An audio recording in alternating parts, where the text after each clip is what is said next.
Hello friends, मी Tushar Shinde sir आणि आपण आहोत Shinde sir special English classes या यूट्यूब चॅनलवरती. मित्रांनो, आपण आज 2.5 book review Swami and friends by R K. Narayan याला सुरुवात करणार आहोत.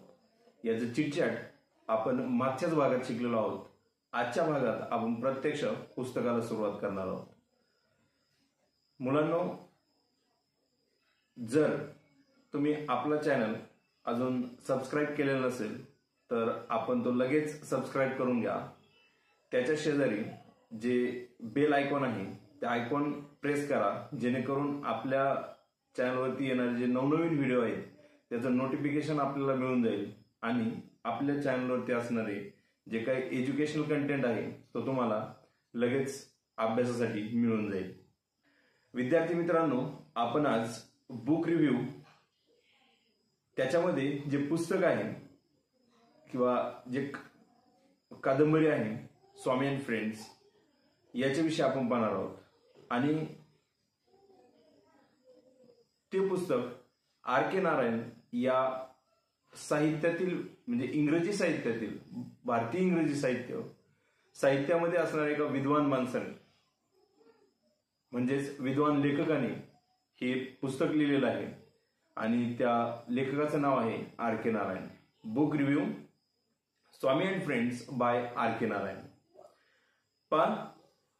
बुक रिव्ह्यू पाहताना आपण मागच्या भागामध्ये जे वॉर्मिंग अप पाहिलं, चिटचॅट पाहिलं, त्याच्यामध्ये भरपूर गोष्टी दिलेल्या आहेत. जसं की ज्या पुस्तकाचं किंवा ज्या स्टोरीचं, एखाद्या सायन्स फिक्शनचं तुम्ही बुक रिव्ह्यू देताय त्याचं नाव द्यायचं असतं.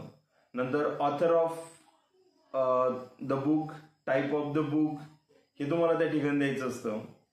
त्याच्यानंतर ते पुस्तक कोणत्या प्रकारचं आहे म्हणजे टाईप ऑफ द बुक मध्ये त्याच्यामध्ये तुम्हाला मागच्या तासाला मी सांगितलं होतं की शॉर्ट स्टोरीज आहे, बायोग्राफी आहे, एक ऍड करतो त्याच्यात ऑटोबायोग्राफी आहे, थ्रिलर आहे, सायन्स फिक्शन आहे की हिस्टॉरिकल आहे. म्हणजे अशा पद्धतीने कोणता तो प्रकार आहे तुमच्या पुस्तकाचा किंवा ते ड्रामा आहे, बरोबर.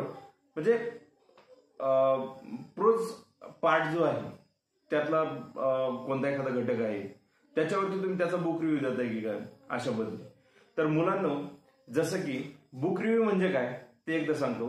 बुक रिव्ह्यू मध्ये जसं तुम्ही इकडं ऍप्रिसिएशन ऑफ द पोएम लिहितात, रसग्रहण करता कवितेचं, सेम त्याच पद्धतीने इकडं पण पॉईंट टू पॉईंट लिहायचं असतं, समराईज करता एखादा पॅरेग्राफ, तसंच हे असतं. फक्त याच्यामध्ये काही पॉईंट्स द्यायचे असतात. तिकडे पॉईंट्स भरपूर दिलेले आहेत, पण तुम्ही पुस्तकात जर पाहिलं तरी पॉईंट्स थोडेसे वेगळे आहेत. Little bit about the book, त्याच्यानंतर पुढचा जो पॉइंट दिलेला आहे तो आहे सिग्निफिकन्स ऑफ द बुक, आणि एक तिसरा पॉइंट आहे. 3 पॉइंट मध्ये हा बुक रिव्ह्यू संपतो.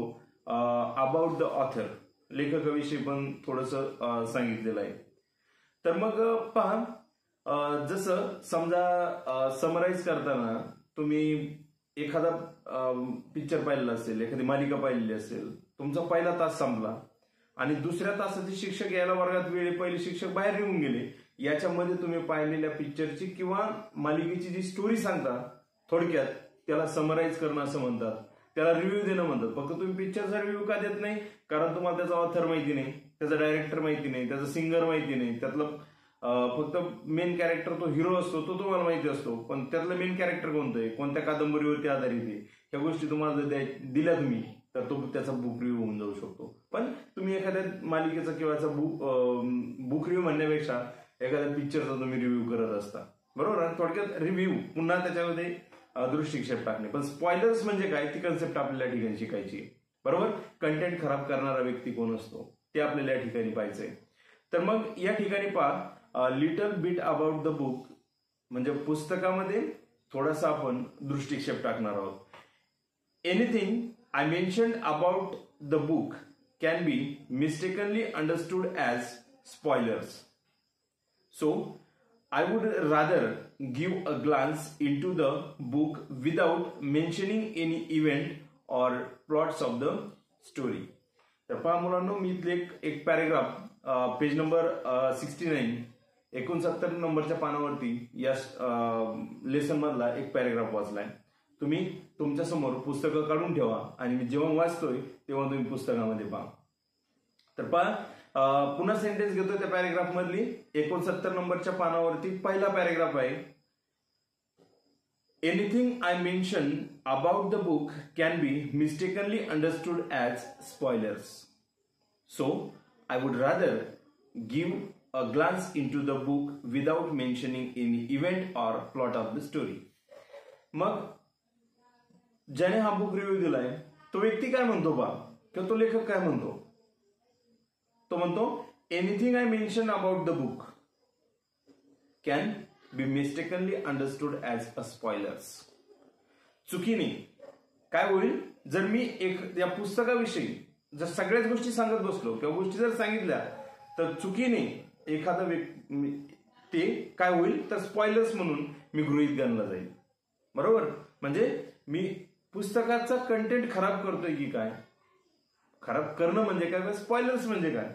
एखादं पुस्तक जर मी वाचलं आणि त्याची सगळी स्टोरी जर मी तुम्हाला सांगत बसलो तर मला पुस्तक वाचायची गरज नाही.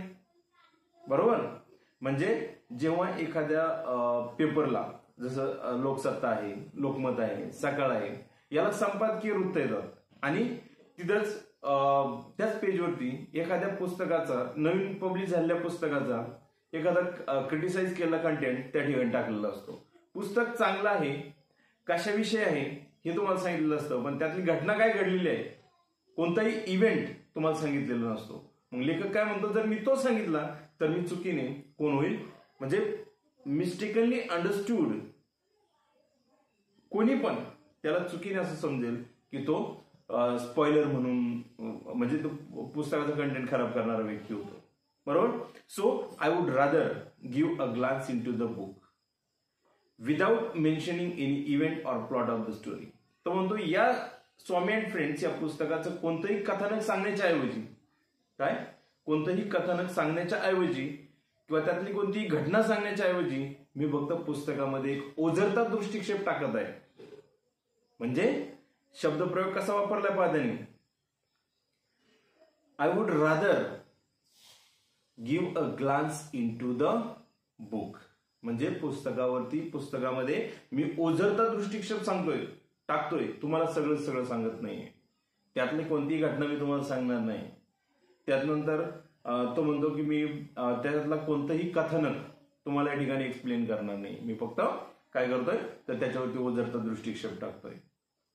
पण Swami is a mischievous little kid of about 10 years old and living in the era where India was under the British rule. या बुक रिव्ह्यू मध्ये जो सेकंड पॅरेग्राफ आहे त्या पॅरेग्राफ मध्ये असं सांगितलंय, स्वामी इज अ मिस्चिवियस लिटल किड. हा खोडकर असणारा छोटासा मुलगा आहे, अबाउट 10 years old. किती वर्षाचा? फक्त 10 वर्षाचा. म्हणजे ज्याचं वय फक्त 10 वर्ष आहे, खोडकर मुलगा आहे.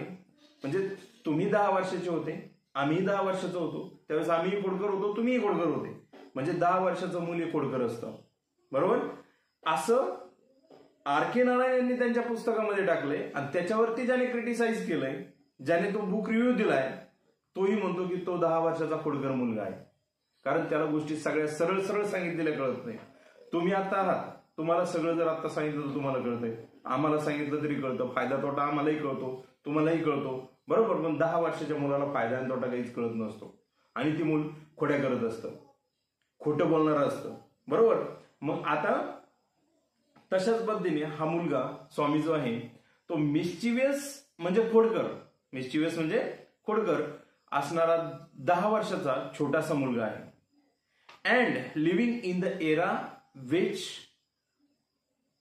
Wear India was under the British rule. आणि तो केव्हा राहत होता तर जेव्हा भारत हा ब्रिटिश सत्तेच्या अधिपत्याखाली होता. म्हणजे भारतामध्ये ब्रिटिशांची सत्ता होती, ब्रिटिश रूल, राजवट होती, त्यावेळेस तो असणारा एक भारतीय मुलगा आहे. म्हणजे जसं की या ठिकाणी आपण स्वामी पाहतोय. बरोबर. आपण शिरीष कुमार पाहिलेला आहे, झेंडा सत्याग्रह.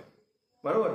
झेंडा घेऊन बाहेर गेला, आईला सांगून गेलाय येऊन लाडू खाईल म्हणून, म्हणजे आईने त्याच्यासाठी त्याच्या आवडीचे लाडू तयार केलेले आणि तो ते झेंडा सत्याग्रहामध्ये सामील होतो. इंग्रज गोळीबार करतात आणि शिरीष कुमार त्या ठिकाणी मृत्युमुखी पडतो. बरोबर. म्हणजेच मला तुम्हाला हे सांगायचं आहे की ब्रिटिश राजवटीमध्ये असणारा हा छोटासा 10 वर्षाचा खोडकर मुलगा, त्याच्याविषयी ही सगळी स्टोरी आहे. त्याच्या जीवनाविषयी, त्याचे मित्र, त्यांच्याविषयी असणारी स्टोरी या ठिकाणी दिलेली आहे. पण like most kids of that age, त्याच्या वयाचे बाकीचे मुलं तसेच आहेत, तेही सगळे खोडकरच आहेत. मुलं खोड्या करतात आणि म्हणतात मी नाही केली, त्याने खोडी केली, त्याने केली, अशा पद्धतीने ते आपल्याला सांगत असतात. बरोबर. तर हा एक खोडकर असणारा मुलगा आहे. बाकीच्या मुलांसारखा Swami is a kid who cannot stay at one place. Swami असा मुलगा आहे की जो एका जागेवरती शांत बसू शकत नाही, एका जागेवरती थांबू शकत नाही. थांबू न शकणारा मुलगा म्हणून त्याला ओळखलं जाते. And absolutely hate school. आणि निश्चितच त्याला शाळेचाही तिरस्कार वाटतो. त्या वयाच्या सगळ्याच मुलांना वाटत असतो. 5-6 वर्षाचं मूल झालं की त्याला सगळ्याला शाळेचं आकर्षण असतं. कोणतरी पहिलं सुरुवातीला भेटतं, शाळेचं आकर्षण तयार होतं आणि नंतर पुन्हा ते कमी होत जातं आणि पुन्हा ते वाढत जातं. समजलं. पुन्हा एकदा खाली येतो आले, पुन्हा एकदा वरती जातो, नोकरीपर्यंत आले. समजलं. पण आपण त्या 10 वर्षाच्या मुलांविषयी शिकतोय. त्याला शाळेचा तिरस्कार वाटतो. He hate school. Then even worse mathematics. त्याला गणित अतिशय वाईट वाटतं. गणिताचं अतिशय वाईट वाटतं कारण त्या गणिताचं येतच नाही. बरोबर. गणिताची आवडच नाही त्याला. मग अशा पद्धतीने शाळेची आवड नसणे, गणित त्याला वाईट वाटणे, गणितामधल्या कोणत्याही क्रिया त्याला करता न येणे, अशा पद्धतीचा असणारा तो मुलगा. मग सांगा, जो शाळेत हुशार नाही आणि खोड्या करतो त्या मुलाला कशा पद्धतीने घरचे ट्रीट करत असतील तुम्ही चांगली कल्पना करू शकता. बरोबर. किंवा आपल्यात जर कोणी तसं असेल तर त्याला कशा पद्धतीने ट्रीट केलं असेल तुम्ही चांगली कल्पना करू शकता. नंतर school is his absolute nightmare. शाळा ही त्याला शिक्षा असल्यासारखी वाटते. नाईटमेअर त्याचा अर्थ दिलेला इकडं पहा. A very frightening experience. म्हणजे त्याला शाळा ही एक भयानक अशा अनुभवासारखी वाटते. बरोबर. शाळा ही त्याला शिक्षा असल्यासारखी वाटते कारण तो एका जागेवरती न बसणारा मुलगा आहे. पण anyway the story unfolds around the happenings of this kid and how he constantly gets into trouble and gets a good beating from his father. मग लेखक सांगतात की anyway the story unfolds around the happenings of this kid. त्या मुलामुळे घडलेल्या ज्या गोष्टी आहेत त्या गोष्टी एक एक करून कशा उलगडल्या जातात, त्याच्या जीवनात घडलेल्या गोष्टी एक एक उलगडल्या जातात ते त्या स्टोरीमध्ये दिलेल्या आहेत. म्हणजे घटना घडतात चुकीने, तो कसा अडचणींमध्ये येतो आणि वडिलांकडून मारल्याशिवाय त्याला त्यातल्या कोणत्याही गोष्टी म्हणजे चूक लवकर त्याला कळत नाही. काय सांगितलंय पुन्हा एकदा सेंटेन्स पहा. And how he constantly gets into troubles. अडचणीमध्ये तो सातत्याने कसा सापडतो. And gets a good beating from his father. त्याच्या वडिलांकडून चांगला चोप पण त्याला मिळतो. असा चोप मिळणारा खोडकर मुलगा स्वामी आहे आणि त्या स्वामीविषयी सगळी गोष्ट दिलेली आहे पुस्तकामध्ये. आता इव्हेंट नाही सांगितलेलं आपल्याला, एकंदरीत पूर्ण स्टोरीमध्ये तो खोडकर मुलगा आहे असं सांगितलंय. बरोबर. मग पुढे सांगितलंय 3rd पॅरेग्राफ पहा. Swami is a talkative little kid and thinks that's his way of facing life, talking himself out of everything. आता पहा स्वामीचे आणखी एक म्हणजे कॅरेक्टर स्केच आपण त्याला म्हणतो. व्यक्ती चरित्रामधल्या काही गोष्टी या ठिकाणी सांगायला सुरुवात केली त्यांनी, पण त्यातला इव्हेंट नाही सांगितलेला, ती घटना कशी घडली हे नाही सांगितलं. पण स्वामी हा कसा मुलगा आहे ते मात्र लेखक या ठिकाणी सांगतात. पण Swami is a talkative little किड. तो बोलका असणारा मुलगा आहे. मग खोडकर म्हणलं तर तो बोलका असणारच आहे. आणि खोडकर मुलं जे असतात ना ते सगळ्यांसंग आपले संबंध जपण्याचा प्रयत्न करतात. पण चुकी त्यांच्याकडून होते, सातत्याने होते, चुकीत सापडतात आणि मग त्यांची नावं बदनाम होत जातात. बरोबर. आपण त्याला आपल्या भाषेत कोडगा म्हणतो. बरोबर. म्हणजे कायम चुका करणारा, किती सांगितलं तरी न ऐकणारा मुलगा. बरोबर. तर स्वामी तसाच मुलगा आहे. मग पण Swami thinks that's his way of facing life, talking himself out of everything. हा प्रत्येक गोष्टीविषयी स्वतःशीच बोलतो, स्वतःशीच बोलणारा तो मुलगा आहे. त्यानंतर आता स्वतःशीच बोलणारा म्हणजे काय, तो स्वभाव विशेष किंवा व्यक्तिविशेष असू शकतो बरं का. पण ज्यावेळेस आपलं क्रिकेट आवडायला सुरू झालं, आपणच स्वतः बॉलिंग टाकायला लागलो, आपणच स्वतः बॅटिंग करायला लागलो, बरोबर. आणि आपण कधी कधी एखादी गोष्ट जर आपल्याला आवडली तर आपण आपल्याच मनाशी बोलत असतो, आपल्याशी कोणी बोलत नसतं आणि आपलं कोणी ऐकतही नसतं. कधी कधी आईने आपल्याला मारलं, आपण स्वतःशीच बोलतो, माझी काय चूक होती, मग मला कशाला मारायचं, बरोबर. मग इतकी आई प्रेम करते, मग इतकं मारते, बरोबर. अशाही गोष्टी आपल्या डोक्यामध्ये येऊ शकतात, लक्षात आलं. तर मग या ठिकाणी काय सांगितलंय, तर स्वामी हा स्वतःशीच बोलणारा मुलगा आहे, प्रत्येक गोष्टीविषयी बोलतोय तो. पण talking himself about out of everything, but he does learn the truth the harsh way. परंतु सत्य त्याला हे खूप कठीण मार्गानेच कळतं. सत्य त्याला सहजासहजी कळत नाही, तो कठीण मार्गाने त्याला कळतं. मग पुढे काय सांगितलंय, as many teens a back then all he wants to do is play under the sun. तिथून पाठीमागचे असणारे सगळे टीन्स आहेत किंवा सगळे टीन्स आहेत. मग या छोट्याल्या मुलांना काय आवडतं, या छोट्याल्या मुलांना उन्हामध्ये खेळायला आवडतं. तुम्ही छोट्याल्या मुलांना सांगून पहा, उन्हामध्ये खेळू नको, उन्हाने तुला त्रास होईल, आणि ते म्हणतात तुम्हाला काय कळतं. म्हणजे थोडक्यात म्हणत नाही, पण त्यांची मानसिकता तशी असते, आपल्याला काय कळतं मोठ्या माणसांना, बरोबर. तर त्याला उन्हात खेळायला आवडतं. किक समथिंग, कशाला तरी लात मारायला आवडते. मग आपल्यात गुणधर्म असतात, चालता कशालाही लात मारणे, बरोबर, लात मारायला आवडते. क्लाइंब अ ट्री, झाडावरती चढायला आवडतं. ब्रेक समथिंग, काहीतरी मोडायला तोडायला आवडतं. अँड हेरॅस समबडी, कोणाला तरी वैयक्तिक त्रास द्यायला आवडतो विनाकारण. हेरॅस समबडी, आणि तिथं असं सांगितलंय, पण हेरॅस समबडी म्हणजे ट्रबल, कोणाला तरी उगाच त्रास देणे. काय, हेरॅस समबडी किंवा make troubles for someone without any reason, कोणत्याही कारणाशिवाय एखाद्याला त्रास देणे. तर त्याला कोणालाही त्रास द्यायला आवडतो, जो की आजच्या मुलांना अनलाईक टुडेज किड्स, किंवा त्या ठिकाणी असलेलं अनलाईक किड्स टुडे, आजच्या मुलांना कोणालाही त्रास द्यायला आवडत नाही. घराच्या बाहेर पडायला आवडत नाही, उन्हात खेळायला आवडत नाही, लाथा मारायचा तर विषयच नाही, बरोबर. त्याच्यानंतर झाडावरती चढायला आवडत नाही, कारण झाडावर चढायच्या आधीच मम्मी काय म्हणते, पडशील झाडावर मुडशील, बरोबर. म्हणजे आपण एक तर त्यांना कोणत्याही गोष्टी करू देत नाही. त्याच्या पलीकडं आजची मुलं ही फक्त मोबाईल वेळी झालेली आहेत. घराच्या बाहेर मुलं ग्राउंडवरती पडत नाही, बरोबर. आजची सगळ्यात मोठी अडचण आपली आहे की मुलं फक्त घरगुशी झालेली आहेत, म्हणजे फक्त घरात बसणे, आपला मोबाईल, आपण, मित्र नाही आणि काहीच नाही, शाळेच्या व्यतिरिक्त मित्र नाही. आपला एकंदरीत जर आपण आमच्या वेळेची गोष्ट तुम्हाला सांगतो मुलांना, की शाळेतले मित्र वेगळे असायचे, बाहेर आल्याच्या नंतर मित्र वेगळे असायचे, आणि घरी गेल्याच्या नंतर पुन्हा खेळणारी सवंगडी वेगळी असायची.